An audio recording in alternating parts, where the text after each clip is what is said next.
makikita si Cabral na nakaupo na sa baba sa pagitan ng dalawang concrete safety barriers. Ayon sa NBI, ito na raw ang huling pagkakataon na nakitang buhay si Cabral. Makikitang wala siyang ibang kasama at wala rin ang kanyang sasakyan. Sightseeing.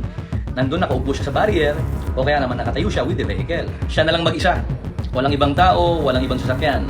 So that would only prove among others na wala talagang kasama during the time that she was last. Mas binigyang linaw ng bagong dashcam video na ito ang totoong nangyari sa huling sandali ni Yusek. So yun, welcome back to the channel. Nakakuha ang NBI ng isang very substantial na dashcam footage mula noong December 18, 2025 na nagpapakita sa huling sandali ni Yusek Cathy Cabral bago ang trahedya.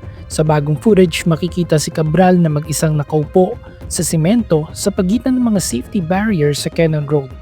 Binigyang diin ni NBI spokesperson Palmer Malyari na sa particular na oras na yon, walang ibang tao at wala rin ang kanyang sasakyan sa paligid.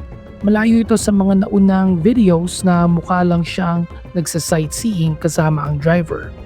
Sinuri ng NBI ang footage frame by frame at ang coordinates, GPS location, petsa, oras sa dashcam. Ito ay tugmang-tugma sa mismong lugar kung saan na-recover ang kanyang katawan sa ilalim ng bangin.